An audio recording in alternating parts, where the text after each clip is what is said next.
네, 안녕하세요. 아는네커TV의 내과 전문의 유두현입니다. 이번 시간에는 가돌리늄 조영제를 투여하고 나서 발생하는 전신 섬유화에 대해서 공부해 보도록 하겠습니다.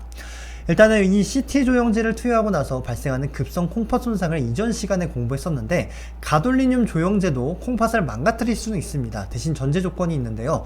콩팥 기능이 낮아진 환자에서 가돌리늄 용량을 많이 투여하면서 동시에 동맥으로 투여하는 경우에서는 콩팥이 망가질 수 있습니다만, 현재 전 세계 어디에도 가돌리늄을 그렇게 많이 쓰이고 있지도 않고, 그리고 동맥으로 투여하고 있지도 않기 때문에 가돌리늄 조영제로 인한 급성 콩팥 손상은 없다라고 생각하셔도 무방합니다. 자, 그렇다면 가돌리늄 조영제가 문제가 되는 것은 무엇일까요? 바로 신원성 전신 섬유증, 즉 NSF라는 네프로제닉 시스테믹 파이브로시스라는 병인데요. 이게 무엇이냐? MRI 촬영 때 사용하는 가돌리늄에 의해서 전신이 섬유화되는 질환을 뜻합니다. 이때 대개 가돌리늄을 투여하고 나서 2주에서 4주 뒤에 발생을 하지만, 짧게는 이틀 만에 발생을 하기도 하고 길게는 1년 6개월이 지난 시점에도 발생한다라고 알려져 있습니다. 발생 빈도는 매우 낮지만 사실 한번 발생하면 회복이 안 되는 그런 어마어마한 무시무시한 그런 합병증이라고 말씀드릴 수 있는데요.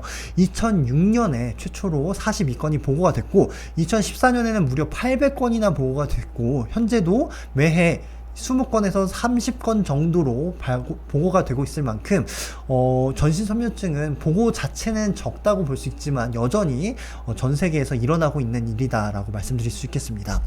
어떤 증상을 유발하느냐라고 하면 섬유화가 발생하는데, 그 섬유화라는 것이 딱딱해진다라는 것을 의미하거든요. 그래서 일부 환자에서는 팔, 다리에만 발생하지만 이 팔, 다리에서 더 나아가서 양쪽 사지를 침범하고, 그러면서 몸통, 엉덩이, 더 나아가서는 심장, 전신을 침범하기도 하는데, 일단은 피부를 침범했을 때는 이렇게 피부에 어떤 섬유화가 관절에 침범을 하게 되고, 그로 인해서 관절의 움직임에 장애를 유발하게 되고, 관절이 안 움직이게 되면 근육이 이제 줄어들면서 이렇게 경축이 발생을 하기도 합니다. 또한 이런 경축만 유발하고 움직임 장애만 있다면 다행이겠지만, 그런 것과 더불어서 화끈거리고 가려운 증상들이 계속된다는 것이 환자를 더 고통스럽게 만들고 있습니다. 또한 더불어서 간, 심장, 폐, 횡격막, 골격근, 심지어는 뇌까지 침범해서 환자를 사망하게 하는 경우도 있다라고 알려져 있어서, 전신에 이 가돌리늄을 침착하는 질환, 가돌리늄 디파지션 디지즈라고도 표현을 하고 있습니다. 이 기전을 살펴보면 왜 일어나느냐라고 했을 때는 사실 아직 구체적으로 알려진 바는 없습니다만, 이 가돌리늄이라는 이 물질 자체가 굉장히 독성이 있는 물질이기 때문에 이 조영제로 투여를 했을 경우에서는 가돌리늄을 이 킬레이트라는 이 안정화된 물질 안에다 가두어서 투여를 하게 됩니다. 근데 콩팥이 망가지신 분들은 이 가돌리늄과 킬레이트가 분리되는 일이 발생을 하게 되고, 이 가돌리늄 자체도 문제가 되지만 이 킬레이트가 이 내부에 어떤 물질이 들어와야 안정화되는 속성이 있습니다. 그래서 인산염이 들어온다거나 아니면 중탄산염이 들어와서 이것이 침착물을 형성해서 섬유화 세포를 자극함으로 인해서 증식이 일어나는 이런 기전이 현재 조금 더 무게를 가지고 있습니다. 진단은 어떻게 하느냐? 아직 뚜렷하게 진단하는 방법은 없는데, 임상 증상을 통해서, 양상을 통해서 우리가 진단을 내리고 있습니다. MRI 조영제를 투여하고 나서 이렇게 2주에서 10주 이내에 이렇게 섬유화 병력이 있다라고 하면 이런 전신 섬유증을 강력하게 시사를 할 수 있겠고요. 조직 검사도 도움이 되는데, 이렇게 근육까지 깊이 이 조직을 채취해내야 우리가 진단을 할 수 있고, 진피에 염증이 없는 섬유화가 굉장히 특징적인 모습이라고 알려져 있습니다. 그러면 어떤 환자가 이런 전신 섬유증을 이렇게 유발할 수 있게 될까요?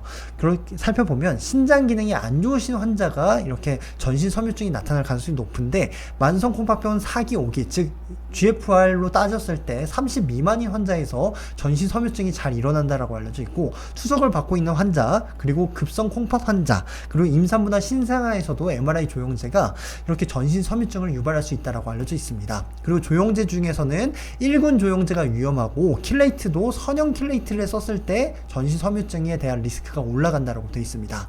그러면 어떻게 치료해야 되느냐? 안타깝게도 치료 방법이 없습니다. 그래서 증상을 조절하면 하는 치료밖에 없고, 피부는 여러 가지 뭐 자외선 치료나 뭐 국소적인 이렇게 면역 억제제를 투여하는 경우가 있겠고, 뭐 통증이 있다거나 화끈거리는 뭐 그런 소양감이나 이런 것들이 있으면 그것에 맞춰서 진통제나 항히스타민제를 투여할 수가 있겠고요. 이렇게 경축을 막기 위해서 물리치료를 한다거나, 말기 신부전환 환자 중에 일부는 신장 이식이 증상을 좋아지는 데는 도움이 될 수 있다라고 알려져 있습니다. 그렇기 때문에 치료 방법이 딱히 없습니다. 보셨듯이. 그래서 예방하는 것이 중요한데요. 일단은 투석하지 않는 환자들이 대부분일 텐데, 그런 환자들은 어떻게 예방해야 되느냐? 사구체 여갈이 30 미만이면 이왕이면 이 MRI 조영제를 쓰지 말아라 라고 이렇게 제시를 하고 있습니다. 자, 그렇다면 사구체 여갈이 30에서 59인 분들은 어떨까요? 이분들은 임상적인 상황에 맞추어서 MRI 조영제를 꼭 써야 되느냐, 이런 것들을 좀 신중하게 고려를 하고, 60이 이상이라면 MRI 조영제를 투여하고 나서 전신 섬유증이 발생할 가능성이 없기 때문에 뭐 그런 것들은 딱히 고민하지 않아도 된다라고 되어 있습니다. 자, 그러면 30에서 59인 환자는 어떻게 예방을 해야 되느냐 라고 했을 때는, 그럼에도 불구하고 MRI 촬영을 해야 된다라고 했을 때는 이런 스테로이드 제제가 도움이 될 수 있겠다라고 제시를 하고 있습니다. 투석 환자라면 어떻게 예방을 해야 될까요? 예를 들어서 혈액 투석 환자는 월수금 투석한다면 월화수금으로 투석 횟수를 좀 늘림으로 인해서 도움이 될 수 있다라고 제시를 하고 있고요. 복막 투석 환자는 아쉽게도 예방하는 방법이 없습니다. 그리고 투석 전 단계인 환자가 혹시나 이렇게 혈액 투석 환자가 투석을 많이 하는 게 도움이 된다고 돼 있기 때문에, 나도 투석을 하면 이 MRI 조영제가 다 빠져나가지 않을까라고 생각을 하시는데, 아직 혈액 투석을 권장하고 있지는 않습니다.